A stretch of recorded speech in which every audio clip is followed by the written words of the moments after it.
Hello and welcome to the Filter Free Podcast. I am your host, TJ Stevens. Problematic. Sound out of my left earbud. Getting off to a banging start here.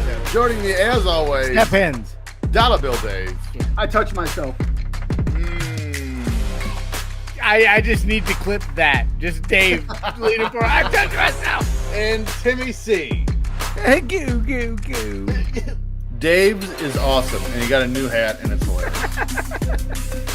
Are you drunk? Yes or no? And it's marked on the right-hand side for both. Time limit draws get my panties wet. I love it. We've covered this butt wipe on a few different occasions. Butt wipe? You don't call people butt wipe anymore? No. I'm not 7. Good news is I've limited the producer's amount to screw us over this, so we're actually going to get to sing along with the songs now. You are welcome.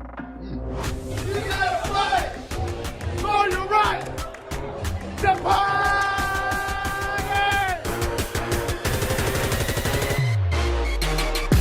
Hello and welcome to the Filter Free Podcast. I am your host, TJ Stevens. Step ins. Thank you. Joining me as always, Dollar Bill Dave. Here. And Timmy C. RoboCop. I mean, not quite. Close enough. You're close. My shit doesn't fall off like RoboCop did at WCW. His leg fell off. Well, the thigh. Please remember to... My arm fell off. Damn mechanical bull. Hey, Please no, I've made this fit. Sorry, TJ. When my arm's fixed and I get back into shape, I'm going back out to Vegas and I'm gonna whip at some bitch ass that was running the bull. And then when Coming for you. And then when I get to tell Cassio that story, we're gonna laugh some more, just like we did on the first story. Idiot face. Our friend Dave of the show, and his best friend Matt Cassio. Yeah, he's Matt like, "What Cassio. happened? I thought I was gonna be hosting some shows." I was like, "We filled it, but we might need you in January, so I'll let you know." Thanks, Cassio kid. In preface, He tried to kill me the other day. So Trying to eat you? on Monday, I worked from home because I was switching my internet to AT&T fiber from Google Fiber. good for you. Well, They came to my house. They were here all day Friday. Couldn't get the shit hooked up. All day Monday, couldn't get the shit hooked up. I go outside. I've been working because I didn't cancel my Google Fiber. I go outside. They have these huge fucking holes all in my neighbors' front yards. The And guy's then- putting the internet in for you? And then they're about to dig a hole in another neighbor's yard. And the other neighbor's like, "No, the fuck you're not." They called the cops on my neighbors, who are my good friends. So then I called AT&T and said, "Fuck you guys. I'm not using your internet. Quit digging holes! You guys have destroyed everything. I want you to come fucking fix it." But they dug holes everywhere because the reason why they couldn't get my internet up and running was the line got destroyed when they were building the house next to mine. And somehow the line got destroyed. So they're like, now they're tearing up everything, trying to repair the line. That guy's house. But that guy's kick ass. So when you meet him, you'll love him. So, but I don't have needless to say, passport. we switched our cell phones from Verizon to AT&T. That's a mistake.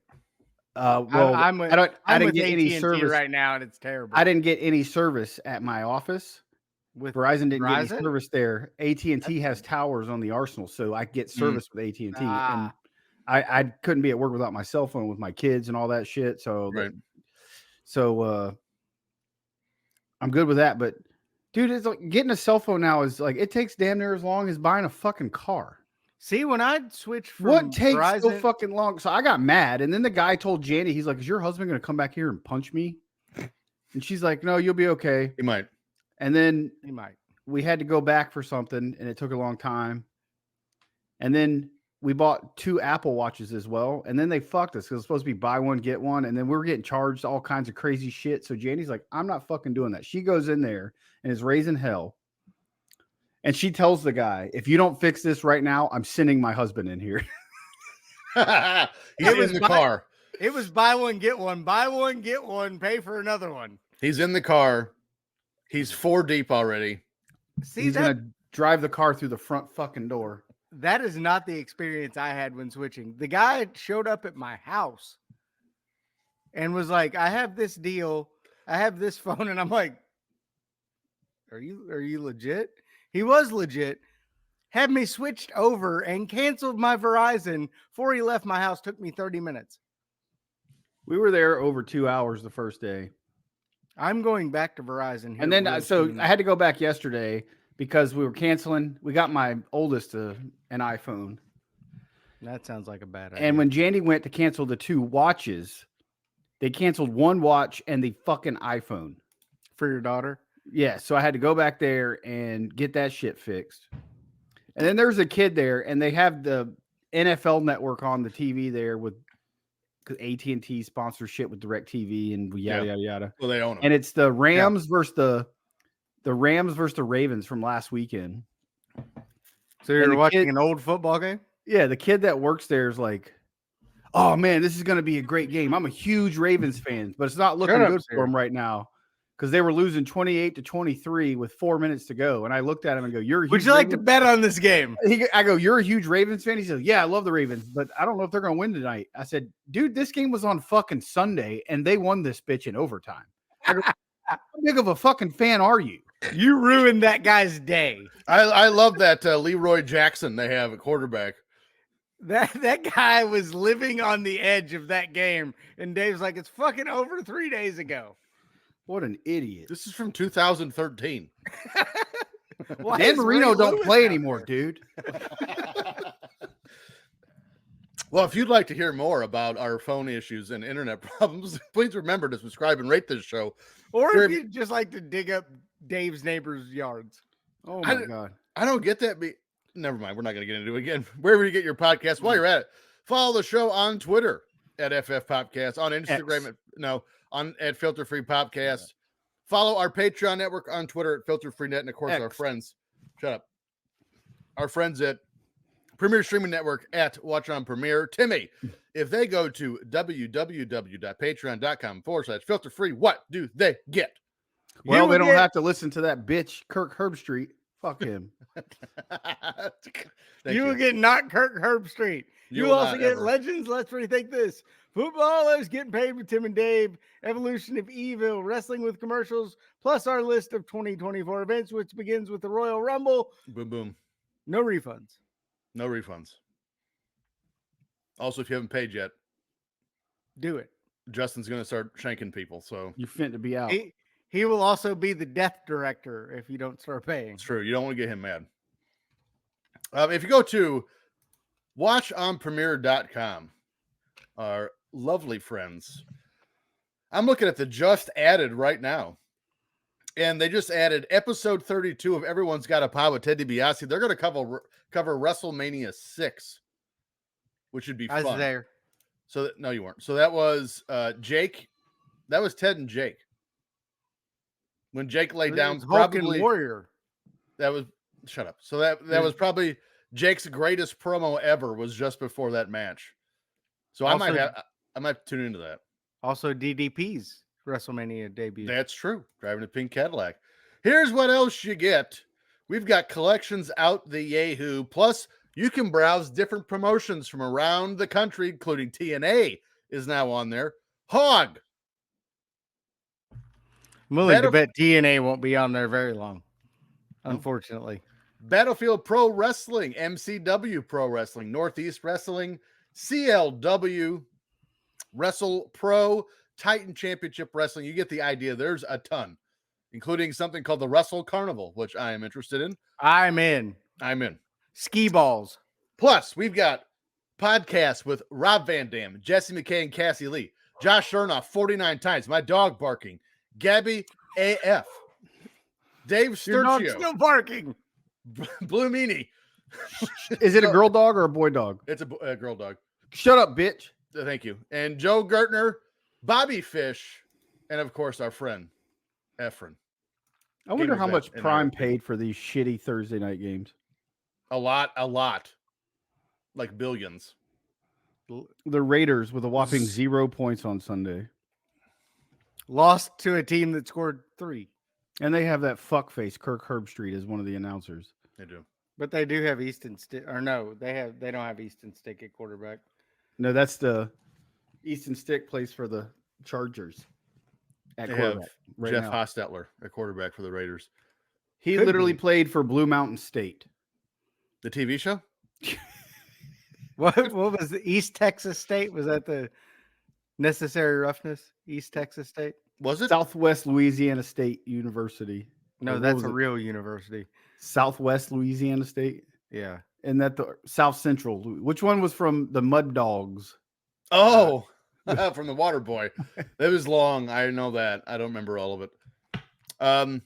Anything else we need to discuss before we head into this week's show? I love these late 80s shows. They're my favorite. Do you want to talk about AEW? Do we?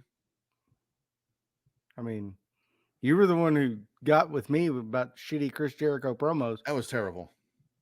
That Jericho Omega promo was terrible. I'm sure his Terrible. cruise is going to suck too. Well, we won't be there, so of course. Well, I can guarantee it's going to suck because I know someone who is going to be there. I don't know how to follow that up. The Rays just traded Tyler Glasnow and Manuel Margot to the Yankees. to the Dodgers. That's not better. Manuel Margot, isn't that who played Wonder Woman? No, it's Robbie. Is that her name? No. No, Gal Gadot. Gal is her Gadot. real name. Gal Gadot. She's God, why do fine. you fucking ruin my jokes? Terrible. It's literally why I'm here. Well, we got a 3 and out. Start the game.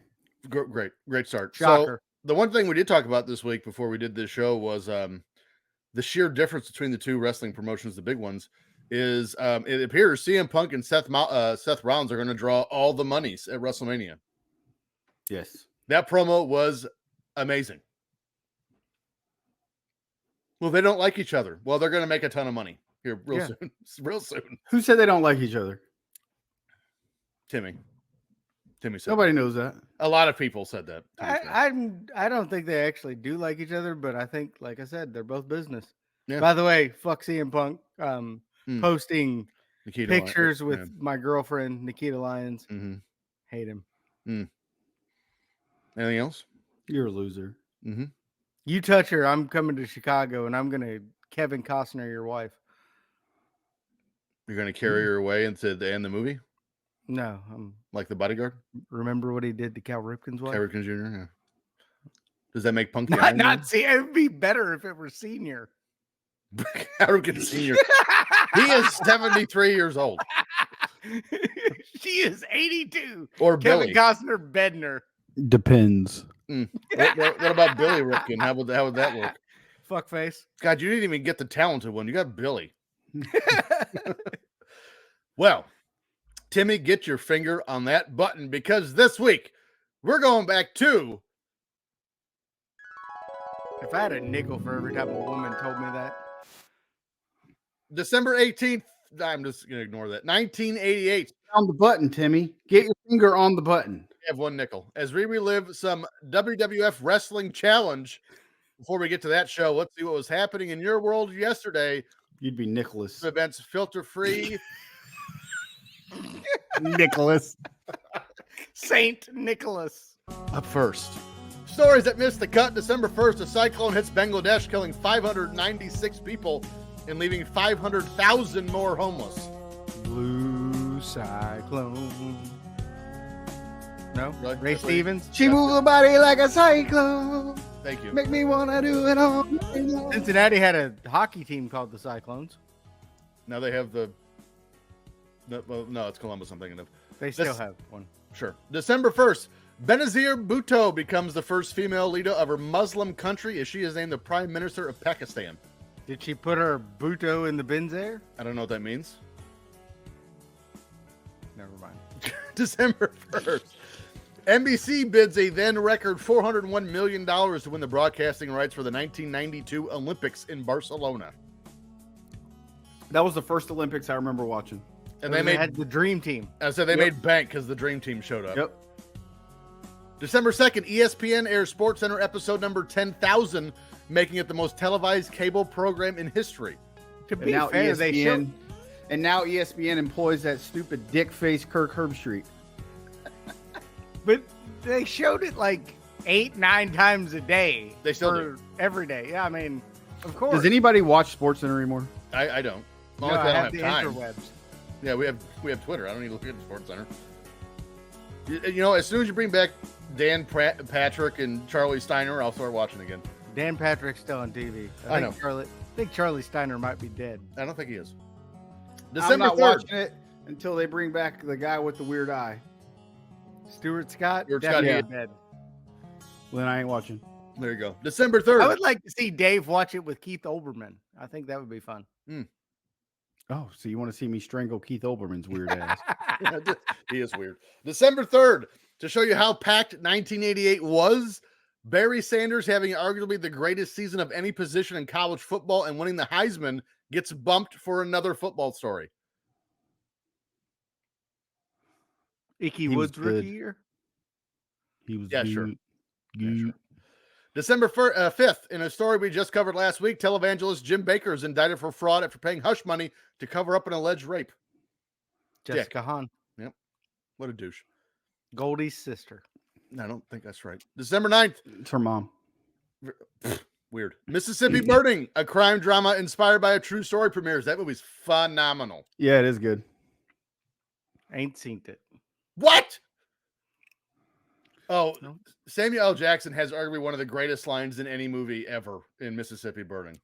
How do you get these motherfucking snakes That's off not. this I don't think motherfucking that's it. That's not. He said his actual line was, "Yes, I think he deserves to die, and I hope he burns in hell." I prefer. This is some real gourmet shit. Is Matthew McConaughey in that movie? If it's about Mississippi, he should be. It's Kiefer Sutherland and Donald Sutherland and Maybe it was Kiefer I'm thinking of. yeah. Well, no, because I think McConaughey is the opposing lawyer. in the All movie. right. Lawyered. December 12th, Rain Man, starring Tom Cruise and Dustin Hoffman, premieres in New York. It would go on to win Best Picture for 1989. It's not as good as What About Bob? Got to get to Kmart, 400 Oak Street, Cincinnati, Ohio. It is the shit. It's not as good as What About Bob? Similar premise, but Sure. Dustin Hoffman I'm sailing. was a badass in that film. Rain Man's excellent. Four toothpicks left. December 14th. CBS bids $1.1 billion and wins exclusive broadcasting rights for the 1990 through 94 seasons Of? Major League Baseball. Thank you. I forgot to write that part down. Wow.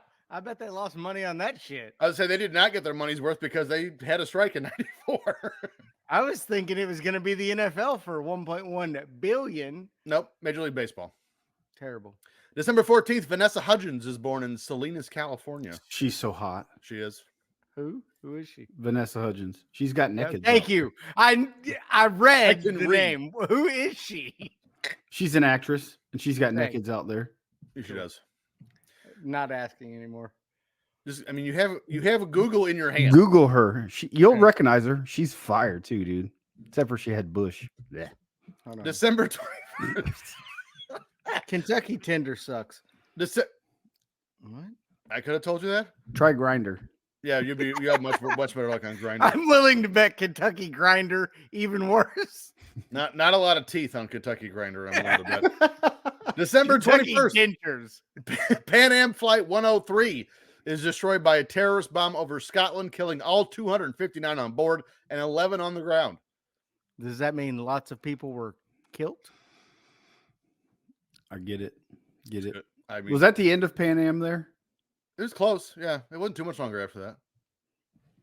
Which is weird. Why is Pan American flying over Scotland? That seems like they'd be near Pan America.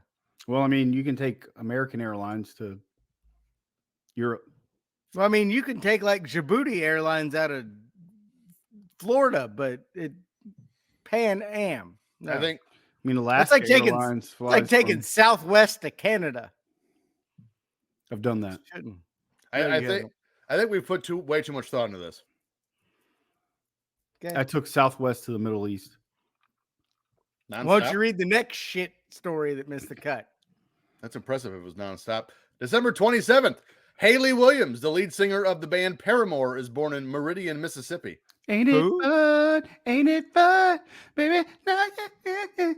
I think we're finding out That- Timmy that is sounds very out of terrible. touch. No, she's a heavy metal band. They're phenomenal. Haley Williams is a ginger and she's hot. She's no Vanessa Hudgens. Okay. December 31st, Mario Lemieux of the NHL's Pittsburgh Penguins scores 5 goals and assists on the other 3 of the Penguins' 8 goals in their 8-6 win over the Devils. Each of his goals were scored in a different way: even strength, power play, shorthanded, penalty shot, and empty net. He still used the stick for every goal. He did. He didn't. I That's hate- not. Stories in the wheelhouse. He beat it. Shut the fuck up. He did. He won. December 1st, music legend Roy Orbison plays a concert at the Front Row Theater in Cleveland, Ohio. Little did ticket buyers know this would be the last live show from Orbison, as he would die 5 days later of a massive heart attack at the age of 52. Thanks, Okay, Cleveland. so I have a question. Cleveland, not the smartest city. When they bought the tickets and it said it was a front row theater, do you think even in the back row they thought they were going to be sitting on the front row? I hate you. Okay. You interrupted me for that. Orbison gets sort of lost in the shuffle these days, but Orbison is quite the trendsetter in music and is one of the pioneers of the genre known as rockabilly. After being born in not Billy Gunn. After being born in Vernon, Texas in 1936, Orbison got a guitar for his 6th birthday from his father. Orbison says by the time he turned 7, music had become the focus of his life. In high school, Orbison would start a band called the Wink Westerners since they were living in Wink, Texas. Then in 1960, after leaving college, Orbison found himself in a group recording session with people that would become known as the Nashville A-Team. Tim, have you heard of the Nashville A-Team? Yeah, B.A. Baracus, Hannibal. No, that's just the A-Team. Oh, Here's the Nashville A-Team, just to name a few people: Eddie Arnold, Patsy Cline, Jim Reeves, Bob Dylan, Moon Mullican, Jerry Lee Lewis, gross, Brenda Lee, and some kid named Elvis Presley. love Jim Reeves in those Superman movies in the 80s. Nope. The horse kicked his ass. With the onset of the British invasion in 1964, the direction of pop music shifted dramatically, and most performers of Orbison's generation, which was freaking old, he was actually only 28 then, were driven from the charts because people wanted to hear "Love, Love Me Do," you know. Yeah, okay. The Beatles are good. Don't use solely the name. They of the are Beatles. good. I'm not saying that the Beatles aren't good. Trash. You're trash. Shut up. They're While no on Beach tour, Boys. while on tour in the UK in 1966, Orbison broke his foot falling off a motorcycle in front of thousands of screaming fans at a racetrack. Probably not the best thing to be doing. He performed the show that evening in a cast. I feel you. What was he? Evil Knievel's like stunt double? What was he doing on a motorcycle? Why are you on a motorcycle in front of thousands of fans at a racetrack? Terrible. On June 6, 1966, when Orbison and his wife Claudette were riding home from Bristol, Tennessee, another racetrack, she struck the door of a pickup truck which had pulled out in front of her on Southwater Avenue in Gallatin, Tennessee, and died instantly. Wow. Ow. During a tour of Britain and playing Birmingham on Saturday, September 14th, 1968, he received the news that his home in Hendersonville, Tennessee had burned down and his 2 eldest sons had died. Jesus. Dude had a run of bad luck. I'm betting Jeff Jarrett was behind that house burning down, though. It's probably Jerry. Lynette Good. Garrett. Lynette. Karen. It was Karen. By the way, I thought that dude was blind because of the glasses he wore. They're They were huge. so thick that, I was like, oh, he must be blind. He's like Stevie Wonder. So what I did not include in the notes, I think he had 6 brothers and sisters. They all wore those Died? glasses. No, they all Oh. wore those glasses. Oh. All of them. They're not very good at seeing. Mm-mm. Well, he was not very good at keeping people alive around him. So That's very mean. After feeling exhausted from his concert in Highland Heights, Ohio, Orbison Been there. returned home to Hendersonville, Tennessee to rest before he was to head off to London to film videos for the band The Traveling Wilburys. On December 6th, Orbison spent the day flying model airplanes with his bus driver and friend Benny Birchfield before eating dinner at Birchfield's home. Nerd. After dinner, Orbison excused himself to go to the bathroom and promptly collapsed and was rushed to the hospital, where he died of a heart attack at the age of 52. Throughout his career, Orbison released 23 studio albums, including his posthumous releases, selling more than 100 million records worldwide. Although the majority of his career was dominated by the likes of Elvis Presley and the Beatles, Orbison was a huge name in the music industry, and his top hit of all time, "Oh Pretty Woman," will live forever. Because of Julia Roberts. Pretty woman, walking down the street. Pretty woman, I like to beat my meat. Pretty woman, I believe. Wow, that's not bad. That is a good limited fake. I like it. Look as good as you. Mercy. December 2nd, the origin of the first gag ever perpetrated on this show 2.5 years ago, Naked Gun premieres. Naked. Thank you. The full title of the movie is The Naked Gun from the Naked. Files of Police Squad. This incredibly long title is because the movie was in fact based off the TV show named The Police Squad. The Police Squad began in 1982, airing on ABC, but only lasted 6 episodes. Apparently, they did half that many movies. No, they didn't. Apparently, the cancellation. Yes, they did. There's literally Naked Gun 33 and a third. They did 5 times the movies. They were not good at sequencing, though. That's not. Was Naked Gun, Naked Gun Gun 2.5, Naked Gun 33 and a third. And they found The Undertaker. Gone. Apparently, the cancellation of the show didn't match the popularity of it, as the TV Guide made the 60 shows that were canceled too soon in 2010, and Police Squad was number 7. Here in this film, Police Lieutenant Frank Drebin is on vacation in Beirut. I mean, why? When he breaks up a meeting of America's greatest enemies, Idi Amin, Muammar Gaddafi, Ayatollah Khomeini, Yasser Arafat, Fidel Castro, and Mikhail Gorbachev. Of course, the rest of this film is all of the shenanigans to foil the plot against the U.S. The film was created on a $12 million budget and grossed $152.4 million in the box office. I'll take it. This movie is one of Dave's faves. It's one of everyone's faves. It's I love classic. I love all 3 of these movies. No. Yeah, you shut your whore mouth. Third one's terrible. Second one's good.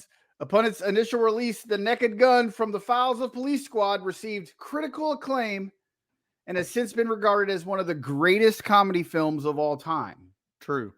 On Rotten Tomatoes, The Naked Gun has a rating of 86% based on 57 reviews with an average rating of 7.5 out of 10. How is it not 12 out of 10? Should be 12.5 out of 10. 6.5 stars out of 5. The site's critical consensus reads, The Naked Gun is chock full of gags that are goofy, unapologetically... I'm sorry, what was that word? Unapologetically crass. I said unapologetically. Unapologetically. Roger Ebert of the Chicago Sun-Times gave the film 3.5 stars out of 4 because he's an idiot and said, the movie is as funny, let it be said, as any comedy released this year. You laugh, and then you laugh at yourself for laughing. Fat and dead. That is a great movie. Yes, correct. Supposedly they're making another one with Liam Neeson. No. What? Mm-hmm. No. What? It was, I think, Seth MacFarlane is the... Is Leslie Nielsen going to be in it? Well, he's dead. dead. What?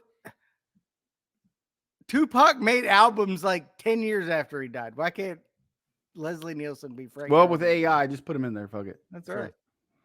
But yes, it's supposedly the script is written, and it's from the creator of Family Guy. Has it? I don't want to see any of that. I'll go see it.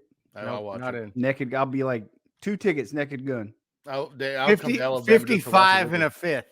I'll come to watch it with you in Alabama, Dave. 444 and a fourth. I'll dig your yard. Fun facts. Susan Bobian played Mrs. Nordberg, the wife of the character played by O.J. Simpson. She didn't die. Many years later, Bobian starred in The People versus O.J. Simpson, talking about when O.J. killed his wife, which was the first season of FX crime anthology series American Crime Story about the O.J. Simpson murder trial. That was a good show. That was a good show. O.J. killing his wife? No, the show, dummy. Oh. Okay. Who played O.J. Simpson in that show? Al Cowlings. Cuba Gooding Jr. Oh, that's right. He's not big enough of an asshole to be O.J. Ricardo Montalban was cast as the antagonist Vincent Ludwig due to his performance as Khan Nui and Singh in Star Trek II, The Wrath of Khan. Tony. Yeah, well, also a villain. All of the scenes in the baseball stadium, which is at the end of the movie, were the first scenes filmed. They had to do this because the Dodger season was getting ready to start and the stadium would not be available once the season started. Weren't they in the Anaheim played in stadium? Anaheim. Yeah, that's weird. No, they filmed it at Dodger No, Stadium. they played at Dodger Stadium, but the Dodgers didn't want their name attached to the movies. That's why the Angels are playing there. That's dumb. I must kill the queen. This was one of the last major Hollywood studio films to have a mono audio soundtrack. I don't know what that means. Not stereo. They get sick from kissing? Couldn't listen to the left and the right. Just one. The character Ted Olson is based on Q from the James Bond movies. You guys seen those? Big fan of those. Like Q, Ted makes inventions which he provides Drebin. Ooh. Cuba Gooding's not a big enough maybe asshole to play he OJ. is a big enough asshole. I beg to differ, sir. Yeah, you may be right. Well, we haven't done a story on Well, him. forcibly But it touching looks and like we murder are a should. little different. By the way, for the audio audience, on April 22nd, 2022, Cuba Gooding Jr. pled guilty to forcibly touching a woman in a New York nightclub. Yeah. When Queen Elizabeth II died, this is my favorite fact. When Queen Elizabeth II died on the September 8th, 2022, Reggie Jackson tweeted, quote, "Now we all know I was innocent. Amen. R.I.P. Queen E." I love you, Reggie Jackson. Look, England, I don't care that your monarch died. I'm innocent. In a movie I did 30 years ago. Bo Derek was the first choice for the role of Jane Spencer. Oh, I wish she'd have got it. She's a perfect 10. I thought Mrs. Elvis Presley was pretty hot. The body condom scene is so funny. By the way, could you imagine Bo Derek in a body condom? I mean, Bo Derek is hot. In the next chapter is she still hot? Yeah, she's still alive. Guarantee she's still hot. In the next even if chapter, she's dead, she's still hot. Whoa. I'm looking her up right now. In the next chapter of Fuck Cuba Gooding, on October 19th, 2020, a woman filed a lawsuit against Gooding, accusing him of raping her in 2013 in New York. The two parties came to a settlement. You know what that means? You know what he said? Still hot. Show me the pussy! No, and she said, "Show me the money, bitch." Yep. And he did. And he did. December 7th, one of baseball's biggest icons, and one could say he's still even. Well, he still is, even though he's been retired for 20 years or 30 years now. Well, how long has it been? He retired in 94, so it's been 25. Or no, 20. 29, stupid face. 29, yeah. I'm not good at it. Nolan Ryan leaves the Astros and heads downstate to Arlington and signs with the Texas Rangers.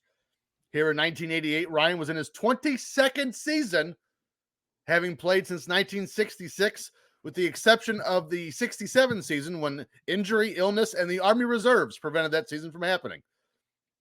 The 41-year-old Ryan already had 7 All-Star appearances, 1 World Series title with the Miracle Mets, his only one, mind you, led the NL and ERA twice, including the season prior, led the league in strikeout 8 times. After a contract dispute with the Astros, Ryan then moved to the Rangers and became the first player to play for all 4 expansion teams of the original Major League expansion: the Mets, the Angels, the Astros / Colt 45s, and the Rangers. And 2 zigzags, baby. That's all We need. We can go to the park after dark, smoke that tumbleweed. Only one other player has done it since, and that was relief pitcher Darren Oliver, who made his debut in 1993 as a teammate of Ryan's. And Nolan Ryan did not disappoint here in 88, going 16-10 in the 89 season and led the league in strikeouts at 301. On August 22nd against the A's, Ryan became the first player in Major League history to throw for 5,000 strikeouts in a career when he struck out the greatest of all time, Rickey Henderson. Ryan threw a record 7 no-hitters during his Major League career, 3 more than any other pitcher. He's no Tom no-hitter in T-ball. He's no Tom Browning. Didn't throw a perfect game. The no-hitter spanned 3 decades of playing. That's crazy. He also beat the shit out of Robin Ventura. He did. True. In those 7 games, Ryan accumulated a total of 94 strikeouts to 26 walks, a ratio of 3.6 strikeouts per walk. Not great, actually. In all, Nolan Ryan holds 51 MLB records, and his stats are staggering. Dude had 5,714 career strikeouts. The next most is Randy Johnson, and he's almost 900 strikeouts behind Ryan. We'll get back to that. Ryan was elected to the Baseball Hall of Fame in 1999 in his first year of eligibility with 98.79% of the vote, 491 out of 497 possible. 6 votes short of a unanimous election and the 5th highest percentage in history, behind Mariano Rivera, Derek Jeter, Ken Griffey Jr., and Tom Seaver. Who were the 6 that voted against Nolan Ryan? Who's the one that voted against Derek Jeter? There's that also. 3 for Griffey. Yeah. And 5 for Seaver. I mean, Seaver's stupid, but... Cincinnati Reds legend, Tom Seaver. Ryan chose to wear a Rangers cap for his Hall of Fame plaque to reflect his Texas heritage. Stupid. As well as the fact that his 300th win, 5,000 strikeout, and last 2 no-hitters came as a Ranger. All right, I view this a little differently. Let's talk about it. Ryan played more seasons, 27, than any other player since 1900 in Major League history. Compiler. Really, this is what we're doing right now? Yeah. Ryan played during the administration of 7 U.S. presidents: Lyndon B. Johnson, Richard Nixon, Gerald Ford, Jimmy Carter, Ronald Reagan, George H.W. Bush, and Bill Clinton. Compiler. I hate you. I hate you so much. He ranks first all-time in walks allowed, 2,795. First in wild pitches, 277. Third in losses, 292. By the way, that's most in the post-1920 live ball era. And 9th in batters hit, 158. Thank you, Robin Ventura. Ryan was the first pitcher in MLB history to give up 10 Grand Slam home runs. ESPN writer Rob Nyer stated in 2003 column that while Ryan was amongst the 20 best pitchers since World War II, he, quote, often had trouble throwing strikes, and he wasn't any good at fielding his position. Well, who said this? Rob Nyer? He's a moron. In 1995, the Texas state legislature declared State Highway 288, which passes near Alvin, as Nolan Ryan Expressway. It also compiles a lot of miles. So again, he had big problems throwing strikes. He threw 5,714 strikeouts. It took him 400 years. And what was the other dumb shit he said? Not good at fielding position. No, I said it.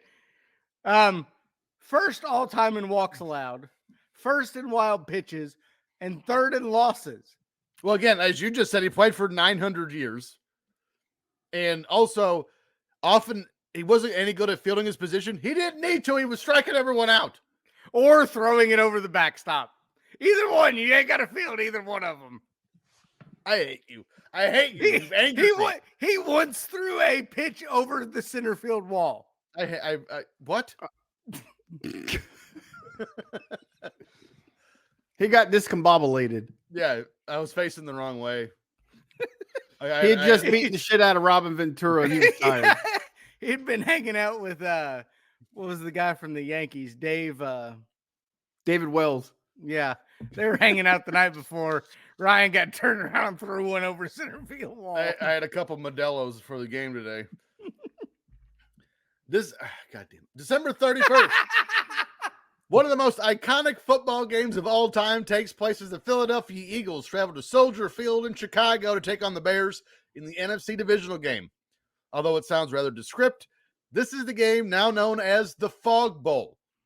The game already had intrigue as former Bears defensive coordinator, the one responsible for arguably the greatest defense ever, the 85 Bears, was now the head coach of the Eagles after Mike Ditka, his dumb face, chased him out of Chicago.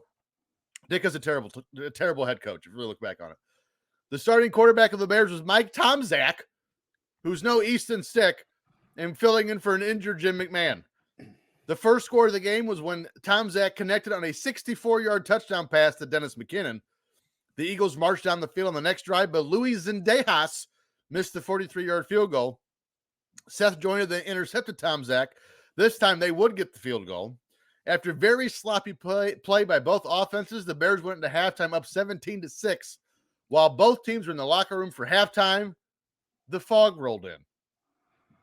After the dense fog rolled in, visibility was cut to about 15 to 20 yards for the remainder of the game. Philadelphia was able to move the ball effectively, all behind quarterback Randall Cunningham, who recorded 407 passing yards despite the low visibility, but they could not advance the ball into the end zone.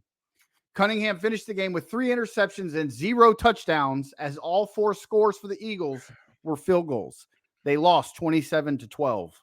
Could you imagine paying money to go to that game? And you didn't get to see any of it. Couldn't see shit. I don't know about it. Easton Stick, but Aiden O'Connell's having himself a game. Right. 21-0 in the first 21-0 with 3 minutes left in the first quarter. Whoa. They're on pace to beat them by 80. 84, really. All right. The links the fucking Bears will go to win a playoff game. This wasn't Literally. the playoff, stupid. Whatever. This was a playoff game. Yes. Shut up. It was a divisional round. I'm thinking December 1st. Shut up. This was a divisional round. There were literally 739 guys in Mike Ditka sweaters in the parking lot brandishing fog machines to make this happen. Bunch of bullshit. Actually, I had this talk at work with somebody a few days ago. Shout out to Nate if he listens to this show. Why would he not? Oh, I'm saying if he actually takes time to listen to it. If you discount 85 through 88, which again was a defense that Buddy Ryan built, the offense was never good. Ditka's and the Saints proved it. Ditka was not a good head coach. He had the worst trade in NFL history. Ricky Williams for the draft for the Saints. I agree. Because, if you disregard Nolan Ryan's no-hitters, strikeouts, and basically the 80s, he's not a very good pitcher either. Well, you still have the 60s and 70s. And the 50s. And the 50s. And the 40s. And the 40s. Maybe the 30s. He was playing with old 3-finger Mordecai Brown in 1909. If it wasn't for World War II, he'd have all the records. All right, pause. I got to pee. You bitch. Motherfucker. God. Ready? Yeah. Well, now that we've gotten that Bears talk out of the way, which I always enjoy. Gross. And I'm probably the one Bears fan who will shit on Mike Ditka. I think. Whoa! I just did it. No, I'm just saying that you're going to get his sweater dirty. Well, he should change. I think you all know what it's time for. But today, I'm the greatest of all time. Vernon and Waugh. Mike Vernon with a great lift. Here it is. Page. Pressure with three. Winston's going to run the ball. Makes a guy miss. Come down to over the second rafter. Off the floor. Nothing but net. Through the window. Off the wall. Nothing but net. You like that? You like that? I like that. You gotta like that, right?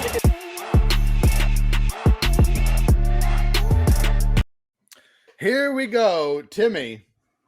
Kicking This is- Dave's ass. Sure you are. Dave is winning right now 22-13. Woo! It's close. You have one more show after this to catch up. More on that. I won't be here. You have will. this. You have to score 10 points in this game to win, or at least 10 more than Dave. You'll be there. More on that in a bit. But let's see if Timmy can play some catch up here. We're going to start box score trivia with passing touchdown leaders for Boomer Esiason. 1988. Boomer Dan Marino. Esiason, second Ken O'Brien. with 28. What Joe did you Montana. do? Hold on. What I was the said first Dan Marino and Dan- Joe Montana. Dan Marino tied for second with 28. Bernie Kosar. Joe Montana, no. Who did you? Randall Cunningham. Time out. Montana tied for eighth with 18. Bernie Kosar. Randall Cunningham fourth with 24. Phil Sims. No Kozar. Bernie Kosar. Phil Sims. No Kozar. Jim Phil O'Brien. fifth with 21. Jim Everett. Ken O'Brien. No, Jim Everett led the league with 31. Of course he did. It's between the years of 1912 and 2022. All right, so you guys only have 4 more to go. Give us some teams. Here we go. Washington, Seattle. Mark Rippon. Doug Rippon. Or Mark Rippon Mark tied Rippon. for eighth with 18. killing it. With that, we got Seattle, Phoenix, and New Orleans. Bobby Hebert or Herbert, whatever. Bobby his name is. Yeah. Hebert, sixth with 20. See, Dave Craig. The Raging Cajun Dave Craig tied for eighth with 18. Can you get the quarterback from the Phoenix Cardinals? No. Jake Plummer. No. 5 seconds. Kyler Murray. No chance. Shut up.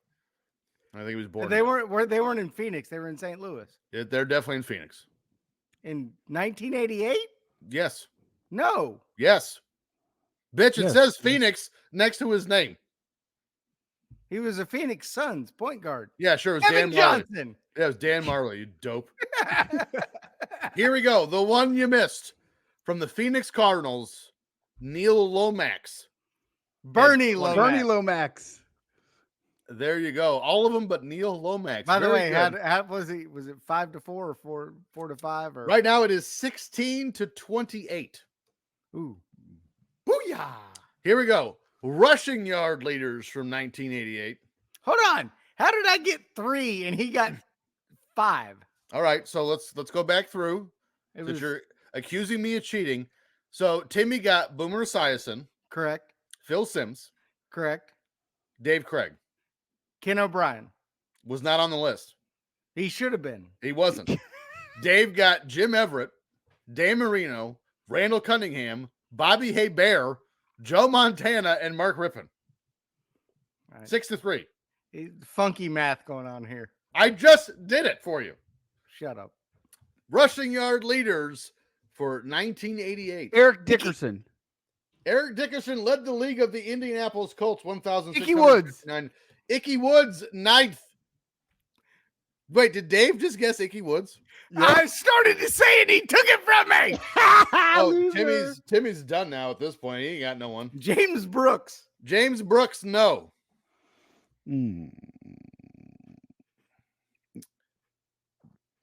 What's that guy's name? You might get 3 more on this list. San Francisco. Yeah, he's on here. Roger Craig. Roger Craig. Craig, third. Timmy. That was me. Mother. 1,502. Fucking Kurt Warner. You say him every week and we never guess him. Kurt Warner, 10th. 1,000. Barry Sanders. Was the Heisman Trophy He winner was for in college, 1988. stupid. Should have won both. Thurman Thomas. No. Emmett Smith. No, he wasn't there yet. Herschel Walker. Second, 1,514. Bo Jackson. No. Oh. Marcus Allen. No. Jay Schrader. He's a quarterback. I'm going to act like you didn't say that. One more guess Christian from Okoye. No. One more guess from Dave. I'm going to give you teams. What the fuck? Well, I was going to say one more guess from Dave. I'm gonna give you all the teams. I was going to say one more guess for both, and you uttered your dumb shit. So now it's one guess from Dave. Yeah, idiot face. What are you talking about? I used him as a running back this time. Yeah, I don't know. Here we go. The Giants, the Bears, the Chargers, the Patriots, the Rams. Natron means. No. Oh. And you got 1 through 3. What were the teams again? Dave Meggett. No. The Giants. Actually, the Giants running back, oh, no, wait, that was Otis Anderson. The Giants. Otis Anderson. No. The Bears. Anderson. Walter Payton. Who did Dave say? Neil Anderson. 7th of the Chicago Bears. Yeah. 1,106. Neil Anderson? Yes. Peyton retired. Well, no, he played. I think Peyton was hurt here in 88. God damn it. So William Perry. No, the Giants, the Chargers, the Patriots, and the Rams. You're not going to get any of these, by the way. Okay, well then keep going. Yeah, I'm out. Here we go. Here's the ones you missed. Of the New York Giants, 8th, Joe Morris, 1,083. Uncle Joe. 6th of the San Diego Chargers, Gary Anderson, who I thought was a kicker, 1,119. Pretty sure he was.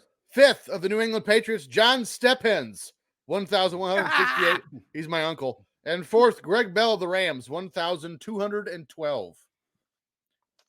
On to receptions, Timmy. It is 18 to 32. Jerry Rice. So here's what I'm going to do. All I need is 14 out of 10. Here's what I'm going to do.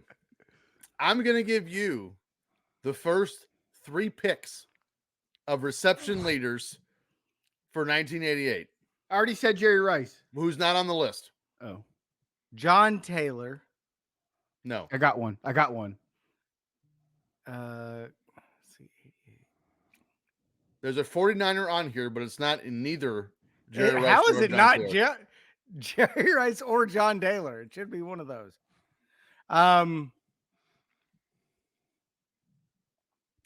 Dave is chomping at the bit. But you got 2 more guesses here. Do you want teams, Timmy? No, Absolutely. that's cheating. That's Absolutely. cheating. That's Okay. cheating. Shut up. No. You get I one got more. a few names. I got a few All right, names. all right. Well, then, Timmy, you need to hurry up. Mike Arvin wasn't in the league yet, was he? Correct. That's one of your guesses. There are no Shannon Cowboys. Sharp. I don't know. No. I don't know. Dave, you're in. Art Monk. Art Monk tied for 9th with Al 72. Toon. Al Toon led the league with 93. Andre Reed. Andre Reed. No. Thurman Thomas. No. There's Chris one running. Carter. Was Oh, he wait, there yet? there's 2 running backs on this list. Chris Carter, no. Clarence Carter. There is a Carter, but it ain't Clarence. Eric Dickerson. Eric Dickerson, no. 2 running backs and a tight end on this list. Herschel Walker. Herschel Walker, no. Keith Jackson. 6th of the Philadelphia Eagles, that's your tight end, 81. Bo Jackson. No. Marcus Allen. No. Eagles and the 49ers are the 2 running backs. Roger Craig. Roger Craig, 7th with 76. Cheater. The Eagles No. have the other running back. I don't know who that is. Yeah, I'm out. Not much of a passing All right. game here in 1988. Timmy, any more guesses? Are there Or any do- Bengals on the list? No, I haven't given you any teams either. Let's do it. All right, I'll give you the teams and I'll give you each one more guess. Houston Oilers, Minnesota Vikings, Chris Philadelphia- Carter. No, You Philadelphia already Eagles, said that. Washington, the Phoenix Cardinals. Washington with another? Yes, there was another one. The Damn. Phoenix. I almost said the Phoenix. Mark Suns. Duper. No, Mark Mark. Clayton. Super. Mark Clayton tied for 2nd with 86. I think you got that right on accident. Super. It's the duper. Marx Brothers. So, what else? We got Phoenix Cardinals, New Orleans, the Rams are the other ones. The Rams. One more guess each. Cooper Cup. Senior. Senior. How dare you? 5 I'm seconds, out. Dave. I don't All know, right, here man. we go. Tied for ninth with Art Monk, Drew Hill, Anthony Carter. I love that Yeah. album. You should- How deep is your love for me? Anthony Carter of the Never was Minnesota gonna Vikings. Let me see that thong. And Philadelphia Eagles running back Keith Byers was the other one. The Eighth. bad news buyers. Ricky Sanders from Washington. Ronald Reagan's favorite wide receiver. Fifth of the Phoenix Cardinals, J.T. Smith. Fourth of the New Orleans Saints, Eric Martin. And tied for second with Mark Clayton of the Rams, Henry Ellard. I knew next to none of those guys. Mm-mm. I'd heard of Ricky Sanders. And that's Sounds like he does box score cocaine. trivia with Nope. one. I want to go sacks this week for extra points. Oh shit! I need to pull it back up. Then I'll give Reggie you just White. a second. Reggie White. You guys go ahead and Lawrence Taylor. Kevin Green, Steve McMichael. Like, this is the wheelhouse of sacking. I need to pull it back up. I was not prepared. Ronnie Lott. He was still a safety. Was a safety. Yeah, you're doofus. Christian Okoye. All right, here we go. I have sacks pulled up. I am ready to go. Reggie We White. named like 18 of them. All right, Dave got Reggie White. He led the league with 18. Kevin Lawrence Green. Taylor. Kevin Green second, 16 and a half. Lawrence Taylor third, Steve 15 and a half. McMichael. Steve McMichael tied for seventh with 11 and a half. Bruce right, give it- Smith. No Bruce Smith. Give us teams now. The Raiders, the Rams, San Howie Fran- Long. No, San Francisco, Detroit, Green Bay, the Cardinals are the teams remaining. Are we going to know any of those other names? One for sure. You should know. That's the 49ers. He's got like 11 Super Bowl rings. Charles Ronnie Haley. Lott. Charles Haley tied for seventh with 11 and a half. There's no possible way you're going to get the other ones. So here's the rest of your top 10. Tied for seventh, Greg Townsend of the Raiders and Gary Jeter of the Rams. Derek's dad. Yep. Sixth of the Detroit Lions, Mike Kofer, 12. Fifth of the Green Bay Packers, Tim Harris. And of the Phoenix Cardinals, Freddie Joe Nunn with 14. I had a Jamie Joe Cofer Floyd? that went to high school with me. She was so hot. Freddie Joe Floyd. And just for the record, even if we did interceptions, Ronnie Lott, not on the list. He, Oh, no. you know what? If you did least fingers, Ronnie Lott would be there. I'm not sure about that. You think Go with Jason someone with Pierre-Paul. less fingers than Yeah, Ronnie Lott? He had 9.5. It's not like he had 2. Do you think that doesn't put him in the top 10? A lot of guys missing So, fingers in the NFL. With in 88. possibly one more show to go, it is Dave 39. Dave 39, Timmy 21. So if Dave is not here next week, You need to and get we do 3 20 right. categories, and I get all 10 of them, I win. no. you need do to get, you do a total of 16. You do 3 categories with 5 answers. you need to get get 15 points. 19 correct with no Dave Yeah, to win. if we do 3 categories, I'll be fine. Or if we do all of them, you What's might the be fine. year? Well, more on that later. So I can- 1976. I got to study. More on that in a bit. Gotta study. That's cheating. Joe one of you- Youngblood. Which one of you butt wipes is going up next? It's his turn. That means it's my turn. That means it's my turn. Mm. Let's go to Timmy's Trivioki. Figaro. Figaro, Figaro, Figaro, Figaro. That's not Tosca. Ugh, my ears. My neck, my back. Yep. I remember. Everyone remembers when Elvis performed that. Jamaica. Ooh, I wanna take it to Bermuda, Bahama. Come on, pretty mama. Ilana, Montego, baby. Can we just talk about how I'm jealous of every Timmy C in that package? How hot is Rebel? She's real hot. Yeah. Mhm. Real hot. Well, even Fat Timmy C I'm jealous of because both of his arms work. Oh, interesting. Coming back. Well, you know that, Don't 'cause call it a comeback. No. both your arms are bringing up food to face. Fat Timmy C had come on his back. Mm, Mhm. did the Superman. All right. Let's do this 1988 style. I'm not Can't wait. confident in either of you. Can't wait. Can't Oh, wait. We didn't tell the audience that while we were in the hospital, my wife had surgery. I watched The Breakfast Club, Yes, we did. and it was good. I enjoyed it. It was a Terrible. good movie. It's not. Shut. No, punch. It's never going to be on my Dave's faves. That's fine. Even though it's in your intro. Correct. Never synced it. It's good. Song number 1. Clue number 1. This is a song by American rock band Deleted. Featured on their debut album, Appetite for Destruction. It was released as the album's second single. Paradise City. Welcome to the Jungle. November Rain. November Rain was in the 90s. Fuck. I hate you. Why'd you say Deleted? Everyone knows Appetite for Destruction, Guns N' Roses. We got everything you want. We got it. Actually, I'm going to sing it like Axl Rose this year. Now. If you want your money, we got your disease in the jungle. Welcome to the jungle.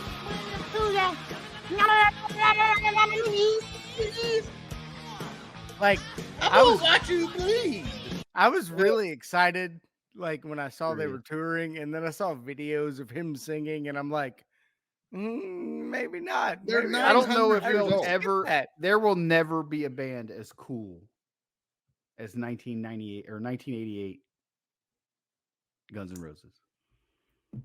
It's hard to argue. 1984 Van Halen was pretty cool. Well, No. We'll get back to that though. David Lee Ross is trying to do. By the Van way, Hagar's better. clue number 2, during an interview with Rolling Stone magazine about the music video, Guns N' Roses manager Alan Niven said he, quote, came up with the idea of stealing from 3 movies: Midnight Cowboy, The Man Who Fell to Earth, and A Clockwork Orange. Ooh, Great video, by the way. I had this tape. Clockwork And- Orange is phenomenal. Clue number 3, it also serves as the unofficial anthem for the Cincinnati Bengals, whose stadium is nicknamed the Jungle. No one cares. It's fabulous.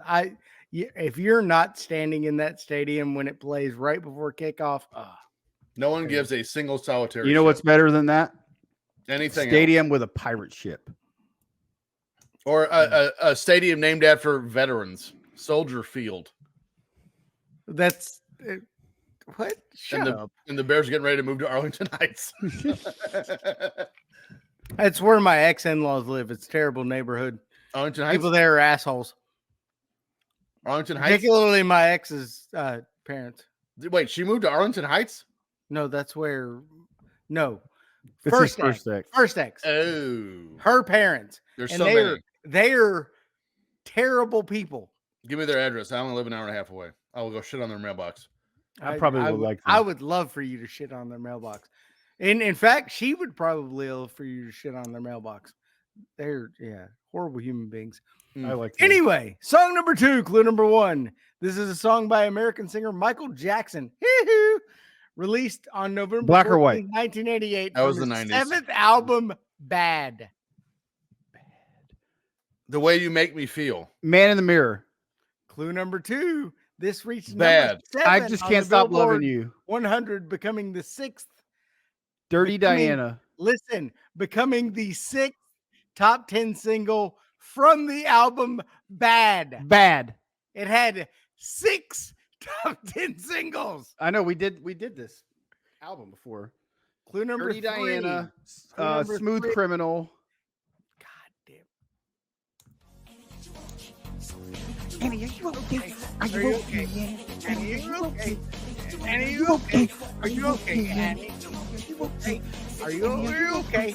Are you okay, Annie? Are you okay? Are you okay? Are you okay, baby? Annie, are you okay?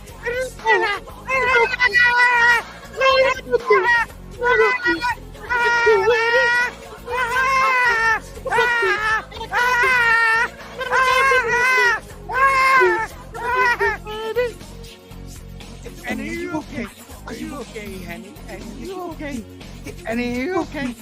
you okay, honey? Okay. I had this tape. Are you okay? Are you okay? Yeah. Hit by you been struck by a smooth criminal. So I wonder how many of our listeners just drove their car off a bridge embankment. He drove his car off a goddamn bridge embankment. Were you going to put Alien Ant Farm in there anywhere? Clue number 3, in May 2001, American rock band Alien Ant Farm released a cover version of Smooth Criminal as the second single from their second studio album, Anthology. Yes. And the coroner walks up and goes, "Oh my God."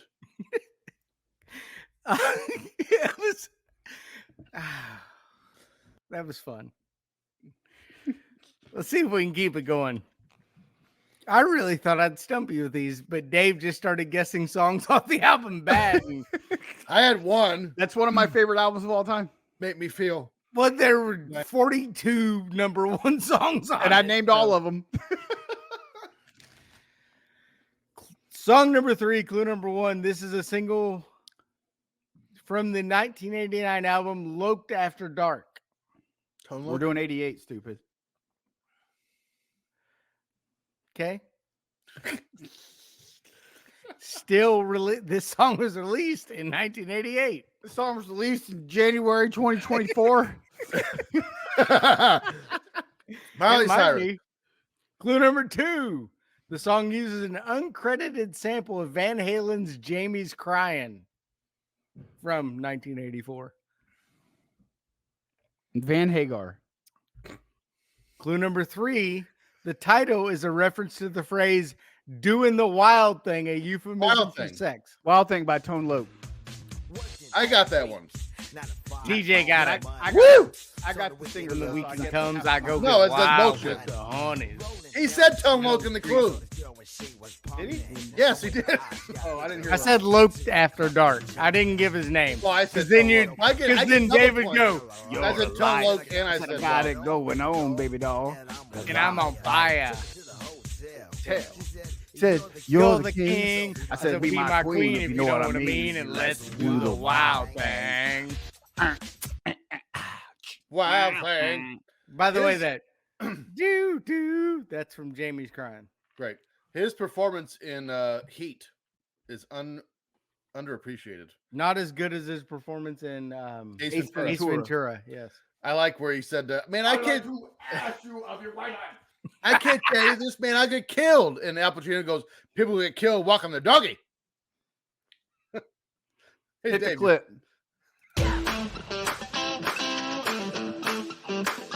Oh, it's time for Game Fave. Have you seen it? You slip her the hot beef injection.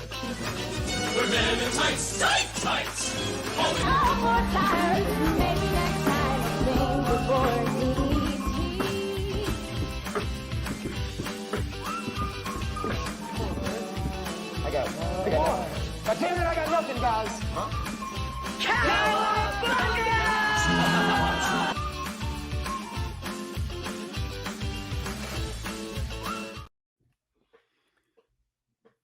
Ace Ventura. Our score is 3-3. 4 movies this week. There must be a winner. Movie number What's the score? 1, 3-3. Well, then there mustn't be a winner because there's 4 movies. There must be a winner. We could actually tie 5-5. You want to bet? On a budget of $18 million. Our first movie this week grossed more than $216.6 million at the box office. That's like 11 billion today. This is an American buddy comedy film. Twins. Timmy C What? with 2 points. What? Boom. That's bullshit. This game is rigged.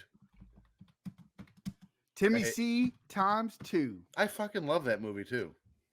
I would have got Physically it. perfect, but innocent man goes in search of his long-lost twin brother, who is short, a womanizer. What's the and name of the chick? small-time crook. The hot chick. I would have got that immediately. What's the name of the hot chick? Danny DeVito. Danny DeVito. No, incorrect. Oh, what's her name?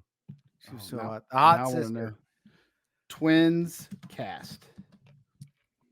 Oh, twins. She's been naked. Yes. Trust me. Minnesota Twins. I know that's what I'm looking up right now. Kelly Preston. Yes. Oh. And she was married to someone famous. Yeah, John Travolta. That seems like a waste. She's dead now. Great. Way to really bring the mood up. Scientology probably killed her. Bush. She is Don't hot, care. girl. She is. All right, here we go. Timmy C now leads 5-3. That's bullshit. I guessed it after 2 clues. Movie number B on a budget of $12.3 million. Movie number B grossed $84.5 million at the box office. Okay, did 7 times. This is an American animated adventure drama film. All dogs go to heaven. An orphaned brontosaurus teams up with the young dinosaur. A never-ending story. No, shit. No, Land Before Time. Land Before Time. Yeah. DJ Stevens with 3 points. I had the puppet. From Pizza Hut on my dad's dashboard of his van. They came from Hardee's, not Pizza Hut. No, they're Pizza Hut. I should get a bonus point for knowing it came from Hardee's. It came from Pizza Hut. You. It did not. You asshole. You son of a bitch. Movie number C. In a world. Oh, sorry. On a budget of $6.5 million. The Whoa. winner. Movie number C grossed $28.2 million at the box office. It's 4.5 times. This is an American Christmas comedy film. National Lampoon's Christmas Vacation. Ernest helps Santa Claus. Ernest and- Saves Christmas. Timmy C. Damn Damn. You can't start the clue with Ernest. Everyone knows what that is. Ernest P. Worrell. It is now 6 to 5.5. DJ. You only get half a point there. What the fuck? I started it with Ernest. I mean, it's just too easy. I was gonna say Mr. Worrell, but I was like, no, that's good. Mr. Worrell, yeah. You will call me by my business name, My Jesuit name. Mr. P. Worrell.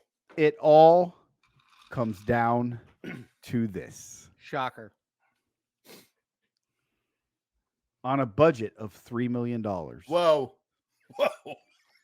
Our last movie this week grossed $13 million at the box office. Oh, this is a winner. Still 4 times. This is a cult classic. I'm in. Of course it is. This is an American blaxploitation parody film.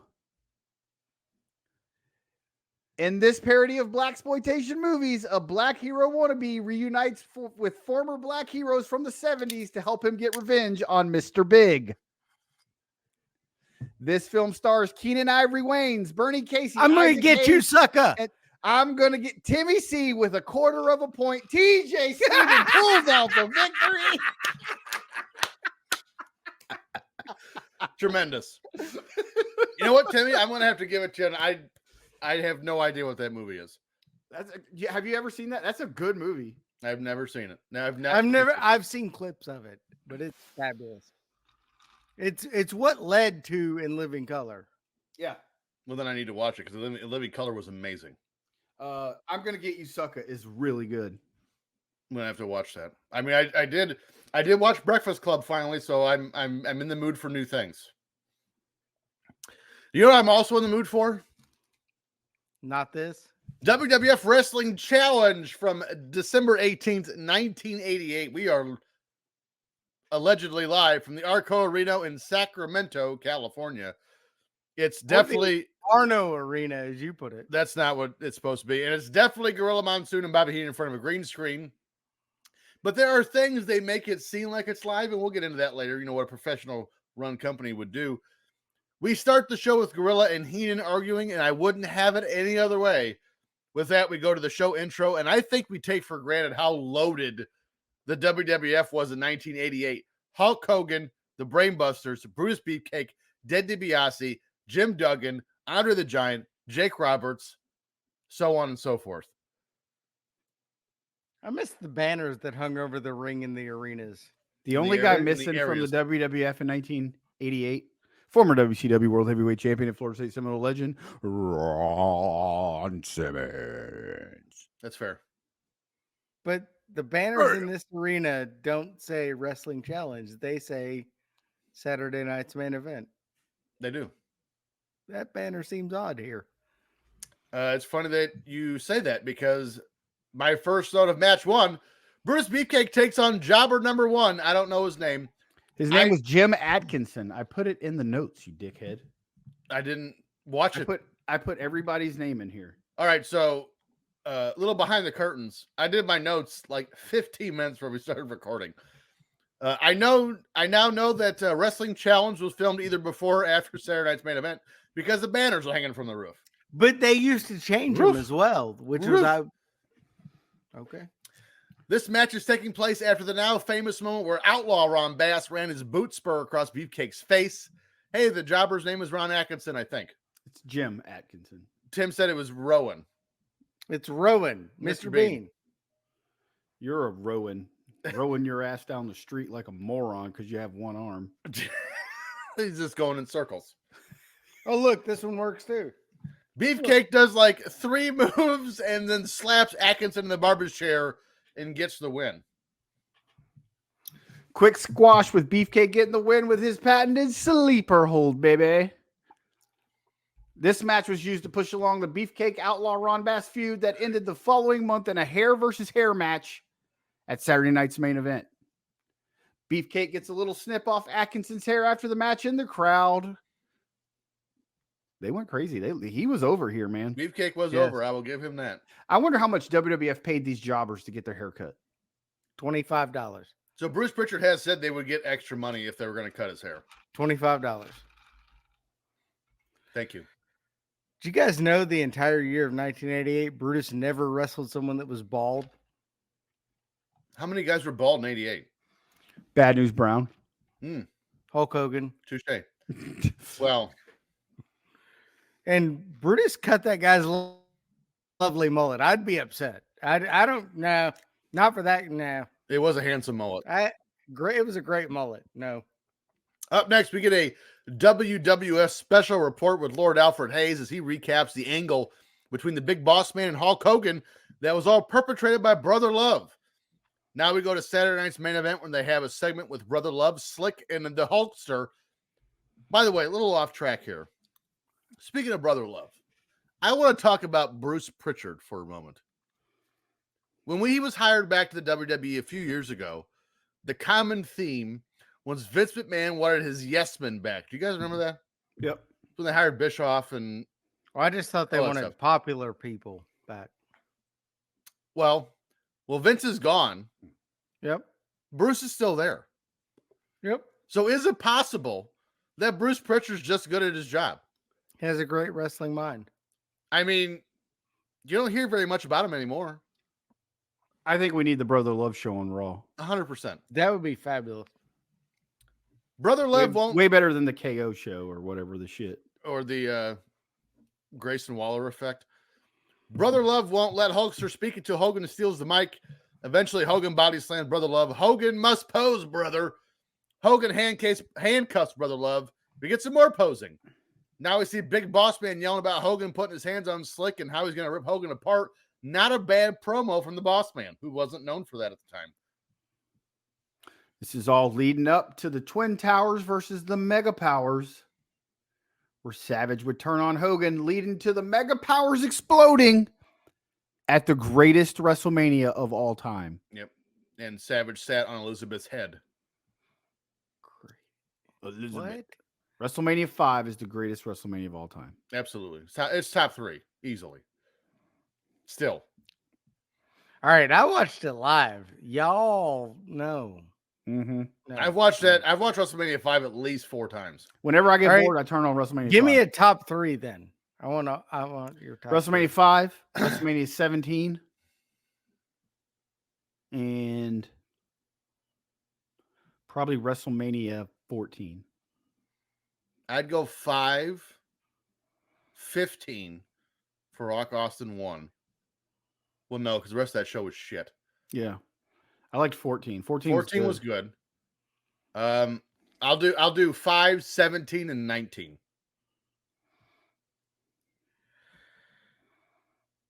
I hate y'all. Good. It is obviously 3. What? No. Yes.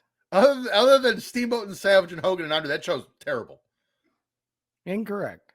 Okay, what was your favorite match? WrestleMania 4 is better than WrestleMania 3. Correct. It's not. It's too long. I would go 3, Wrong. 17, Okay. 30.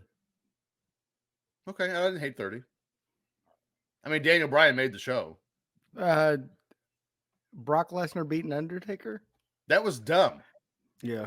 No, that was not dumb. If Bryan doesn't win the world title at the end of that show, that's one of the worst manias ever.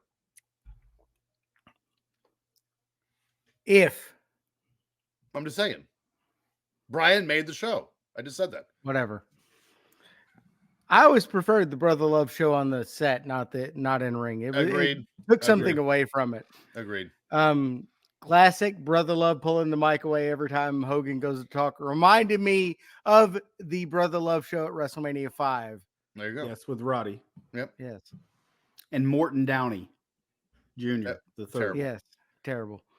And I think I remember Bruce saying he was injured during that clothesline over the top rope because it was hung up. Didn't it like rip his rotator cuff or something?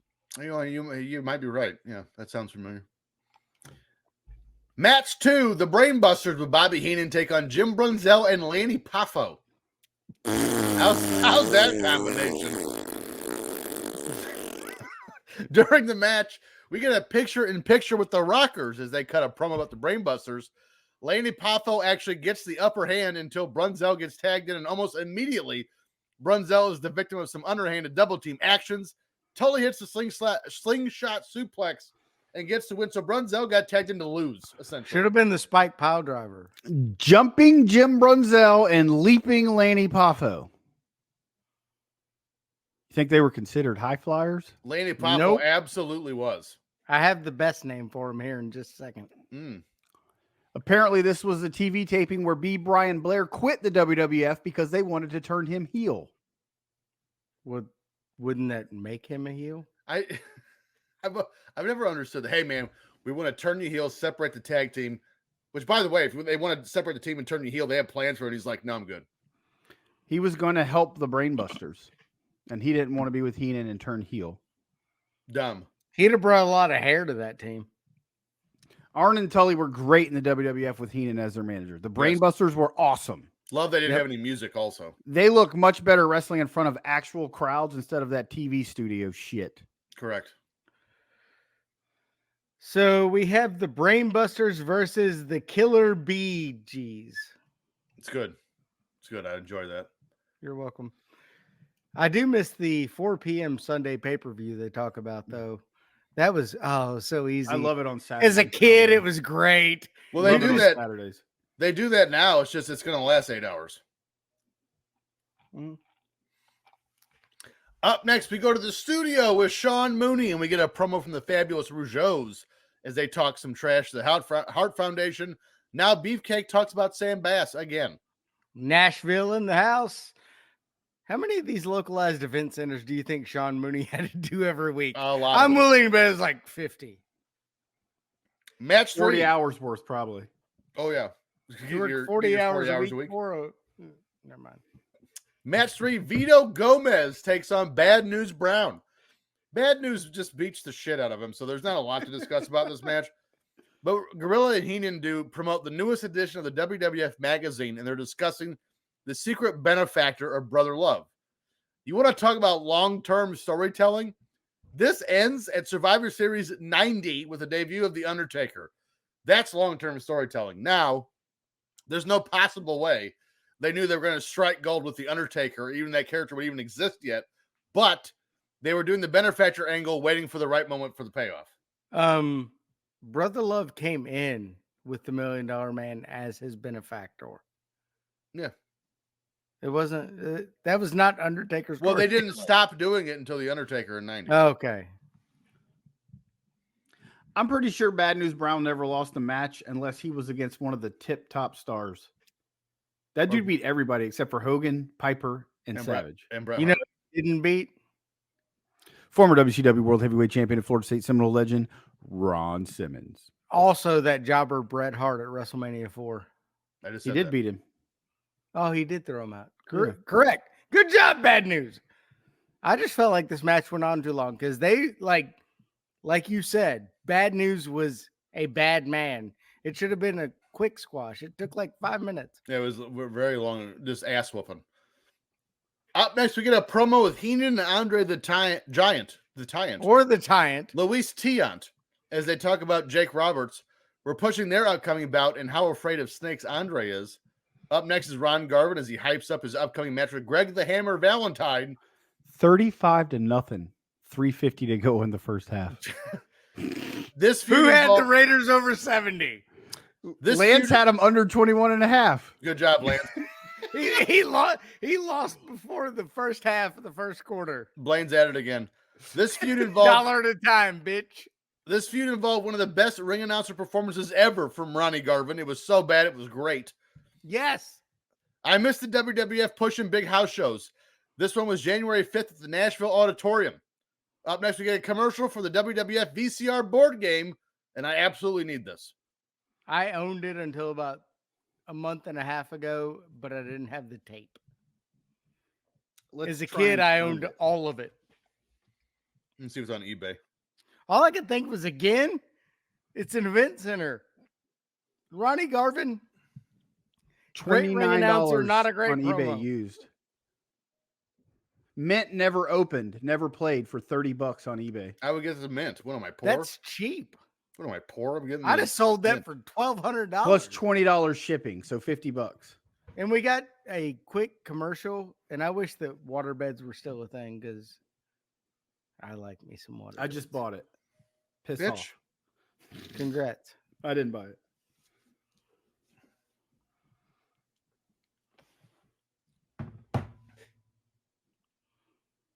Up next, match 4. Ted DiBiase. I'm sorry, I was on eBay. Ted DiBiase with Virgil takes on blonde mullet guy. Mullet man jumps DiBiase from behind and tries to score the upset with 2 near falls. But then Ted gets back in control. Now we get another picture-in-picture, this time with Hercules, as he says he's coming after Ted DiBiase. Is that Tim Horner? It is good old White Lightning in the ring with the $1 Million Man. Wow. $1 Million Dream is slapped on, and that's all she wrote. DiBiase wins a pretty quick one, although White Lightning got a little bit of offense in this match. He did. Probably would have been better had he taken the payoff before the match. Yeah, the $1 Million Man having Hercules as a slave. Not the best look. Also, when Ted DiBiase, Ted DiBiase was always billed at 270, which made me laugh because there's no way he was. But Hercules is like 300 solid pectoral muscle. So Probably wasn't actually. who? Hercules. 270's big. No, 300. DiBiase was billed at 270. COVID. There's no chance Ted DiBiase weighed 270 pounds. He's like 230, 240. Up next, we see Mean Gene Okerlund as Jake Roberts makes his way into the arena. We recap his feud with Andre, and specifically Jake throwing Damien onto Andre. I can listen to late 80s, early 90s Jake cutting promos all day long. Andre and his fear of snakes was awesome. It was a fun angle for me as a kid. I love this shit. I just thought Jake had some great hair. It was legendary. It looked good. It was a good mullet. That was a good quality mullet right there. That's mullet Hall of Fame. Not as good as the one that Brutus got earlier. Boy, I don't know. Match 5, King Haku with Bobby Heenan takes on Scott Casey. We get another picture-in-picture here with King Harley Race, and he's going to make Haku bow to the real king of the WWF. Casey's actually getting some offense in until he charges into the corner, catches the sidekick to the mush, and Haku gets the win. I'm pretty sure we've seen this Scott Casey guy in some world-class episodes we've covered in the past. We have. I think he's been on some NWA shows also. I loved Haku's thrust kick, man. That thing was epic. Probably because he was actually kicking someone's face in. Yeah. I love squash matches. They're the best. They're great. Scott Casey actually got a pay-per-view payday from being on Survivor Series this year, 1988. 88, yeah. He took Brunzell's spot. Yep. and they put the other Killer Bee in some white trunks. But Scott Casey had a bit of a glass jaw because, like, that kick wasn't devastating. I mean, it didn't look like it because I don't think it was a worked kick, but I think Haku actually kicked him in the face. Oh, maybe that was it. We're back. Fuck your payday. Yeah. Bitch. That third elbow's a little snug. We're back with Sean Mooney as we talk about the Royal Rumble on January 15th, 1989. I was there. Live from the Summit in Houston. What? I was there. And the Summit in Houston in 89? Yeah. Good for You you. were -2. In 89? I was 4. I was 8. Well, I was 7. I was about to turn 4. And he actually tells us the rules of the Rumble match, which is always nice when you remind. War Games this year, they told us the rules. Thank you. And now I know how they can. Although it's dumb that if you leave the cage, you forfeit the match. I didn't like that. Why is there not a roof on it? Roof. Now we go through the list. Roof. Now we go through the list of participants, and again, it's stacked, and also the Red Rooster. A third event center? Are you serious? I don't think we're done yet. Now that we go to a match from Saturday night's main event with Jim Duggan and Boris Zukov, and your announcer, Jesse Ventura and Vince McMahon. This was just a brawl with two huge men slapping the meats, and Duggan hits the 3-point stance, clothesline, and gets the win. Apparently, this was a flag match as well, so we get to hear the Star Spangled Banner afterwards with a giant flag coming down from the rafters. I'm pretty sure I never saw Zukov win a match. I can't remember it. Yeah, this one was no different. You know that dude was American? I did. All those Russians were. He was one of the Minnesota guys, wasn't he? He had a great him and Nikolai had a great WrestleMania 6 promo with Steve Allen, though. They did in the bathroom. At least that match was quick, though. So it was. Back to Sean Mooney as we go back to talking about their upcoming show at the Nashville Auditorium on January 5th. This time we hear from Sam Bass as he yells and screams about Brutus Beefcake and Why are you calling him Sam Bass? Because his name is it's Ron Outlaw Bass. Ron Bass. It's Ron Bass. Sam Bass. Sam Bass wrestled for Memphis in the 60s and 70s. It's Ron Bass. Now we see Sam Bass. Now we see Demolition. Largemouth Bass. The newly babyface Demolition as Master Fuji's newest proteges, the Powers of Pain, get ready to come after Demolition for the tag titles. Did I mention how loaded the WWF was in 1988? 4 event centers and counting. I never thought I would need 2 Outlaw Ron Bass promos in one show. Holy shit, what are we doing? Yes. We get a recap of what we're going to see next week, and we head off the air. That's all she wrote. Thank God. Dude, I used to think these were all live. No, they're not. I mean, we all did. Why? Actually, I did not, because in 89, I went to a Saturday night's main event taping. Before that, you did, so I don't want to hear it. Yeah, bitch. I mean, to be fair, I thought that they hurt Hulk Hogan one time and was crying.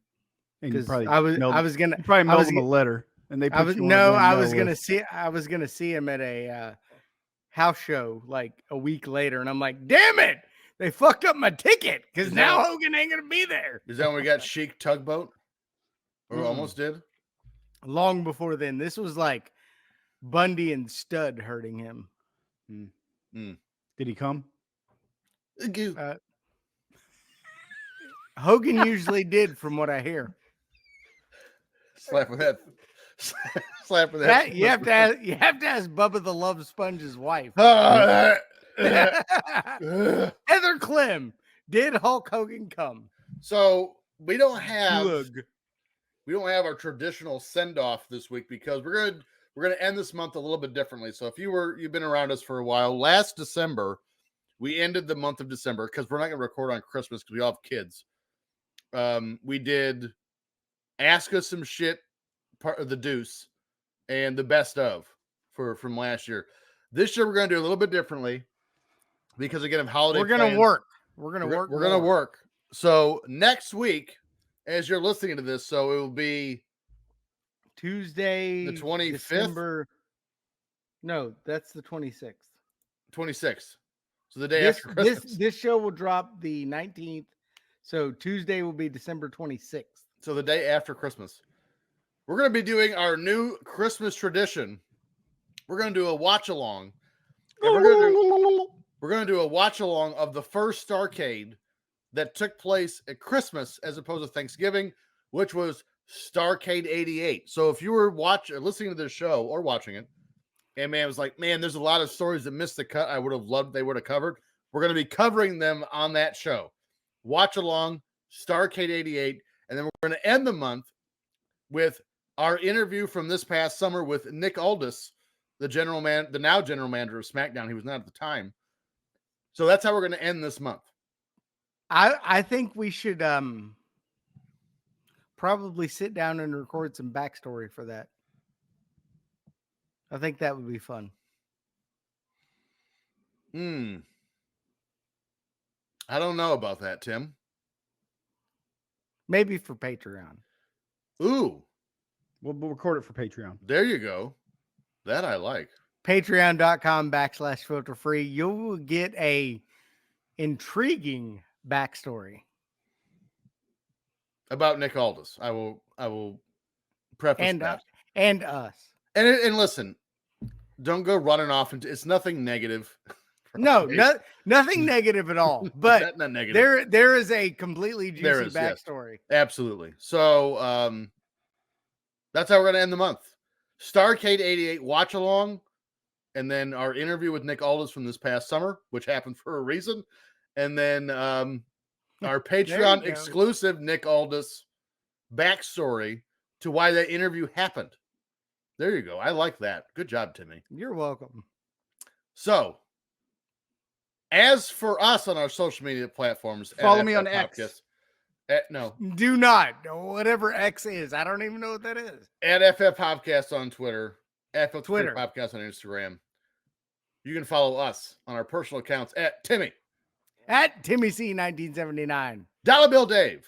On X at Dave in the HSV. Can we at least call it like Twix? Ooh, I love Twixes. Yes. Me too. I just had 4 cookies and cream Twix today for lunch. Fatty. I am a fatty. And I am at T Stevens 91. Next week, you heard what we're doing. Starrcade 88. Mark your calendars. The 26th. Watch along. Watch along live. That will be live 7 p.m. Central Time. Starrcade 88. Watch along. So, do not expect an audio show to drop Tuesday that morning. week there will not be one, just video. Do not expect an audio show to drop. Find us that night, 7 p.m., the night after Christmas. Yes.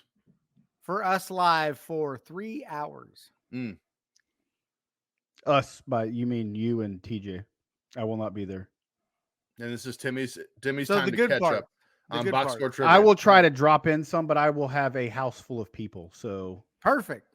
You just take a little 1980s mic around, and what do you think about Starrcast 88? My mother-in-law. What? My sister-in-law. That guy looks buff. Yeah, My he's Lex nephews. Luger. It's now 42-0, and we're at not even at halftime. Wow. Jesus. Way to go, Blaine. $1 Has the coach at a ever time. been fired at halftime? We might see one tonight.